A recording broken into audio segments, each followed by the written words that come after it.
മരീചിയിലേക്ക് എല്ലാവർക്കും സ്വാഗതം. ഒരിക്കൽ മഹാദേവനെ കാണുവാനായി വിഷ്ണു ഭഗവാൻ ഗരുഡൻ്റെ പുറത്തേറി കൈലാസത്തിലേക്ക് ചെന്നു.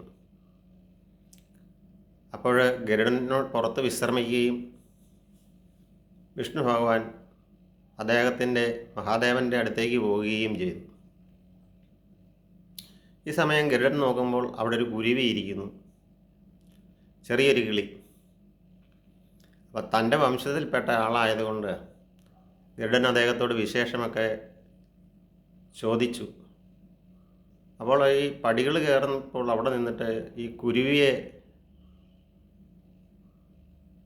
ഈ യമധർമ്മൻ ഒന്നും കൂടെ അപ്പോഴാണ് യമധർമ്മൻ അങ്ങോട്ട് വരികയാണ്.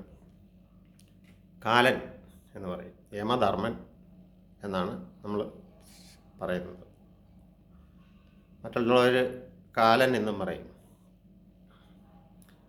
ഈ ധർമ്മരാജാവ് എന്നുള്ളത് കൊണ്ടാണ് യമധർമ്മൻ എന്ന് പറയുന്നത്, ധർമ്മത്തെ നടത്തുന്ന ആളായതുകൊണ്ട്.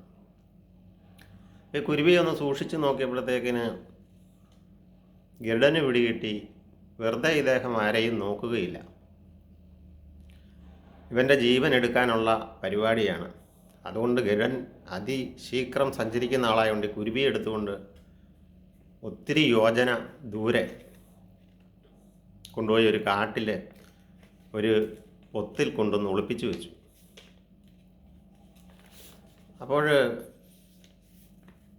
ഇദ്ദേഹം മഹാദേവനെ കണ്ടിട്ട് തിരിച്ചിറങ്ങിപ്പോന്നു, വിഷ്ണു ഭഗവാനേക്കാൾ മുമ്പേ. അപ്പോൾ വീണ്ടും ആ കുരുവി ഇരുന്ന സ്ഥലത്ത് നോക്കി, കുരുവി എവിടെ ഇല്ല.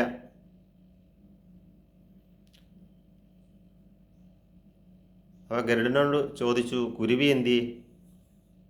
അത് ഞാൻ അങ്ങ് ദൂരെയുള്ളൊരു കാട്ടിലൊരു പൊത്തിൽ കൊണ്ടുവന്ന് ഒളിപ്പിച്ചു വെച്ചു എന്ന് പറഞ്ഞു. ഓഹോ, അത് നന്നായി. ഞാൻ ഓർക്കുകയായിരുന്നു ഇവൻ ഇത്രയും നേരമായിട്ട് ഇവിടെ ഇരിക്കുന്നത് എന്തുകൊണ്ടാണ്. ഇവനെ ആ വനത്തിലെ സർപ്പം പിടിച്ച് ഭക്ഷിക്കേണ്ട സമയമായതാണല്ലോ. ഇവൻ്റെ ആയുസ് എടുത്തിട്ടും സർപ്പം ഭക്ഷിച്ച് ഇവൻ്റെ ആയുസ് തീരേണ്ടതാണ്. പിന്നെ ഇവൻ ഇവിടെ ഇരിക്കുന്നത് എന്താണ് എന്നോർത്താണ് ഞാൻ നോക്കി നിന്നത് എന്ന് പറഞ്ഞു.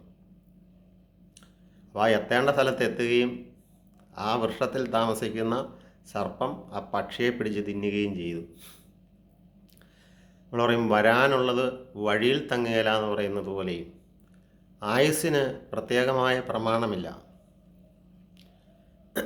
ജാതകത്തിലൊക്കെ എഴുതി വെക്കും ഇത്ര വയസ്സ് വരെ ആയുസ്സെന്ന്. അങ്ങനെ ആയുസ്സിനെ ജ്യോതിഷന്മാർക്കോ മറ്റുള്ളവർക്കോ നിർണയിക്കുവാൻ സാധ്യമല്ല. അത് ഗർഭപാത്രത്തിൽ വെച്ച് തന്നെ നിശ്ചയിക്കപ്പെട്ടിട്ടുള്ളതാണ്. ആയുസ്സിനെ തടഞ്ഞു നിർത്തുവാൻ ആർക്കും സാധിക്കുകയില്ല. ശങ്കരാചാര്യർ, ക്രിസ്തു, വിവേകാനന്ദൻ, ഇങ്ങനെ പലരെയും നമ്മൾ എടുത്തു നോക്കിയാൽ അറിയാം 30, 34, 36 ഈ വയസ്സിനുള്ളിൽ ഇവരൊക്കെ മരണത്തെ പ്രാപിക്കുകയാണ് ഉണ്ടായത്. അങ്ങനെ പല ആൾക്കാരും അതേ പ്രായത്തിൽ സിദ്ധന്മാരായിരുന്നുവെങ്കിൽ പോലും യോഗീശ്വരന്മാരായിരുന്നുവെങ്കിൽ പോലും കുറഞ്ഞ പ്രായത്തിലെ മരണത്തെ പ്രാപിക്കേണ്ടതായിട്ട് വന്നു. അതിനെക്കുറിച്ച് തന്നെ മറ്റൊരു കഥയുമായി വീണ്ടും നമുക്ക്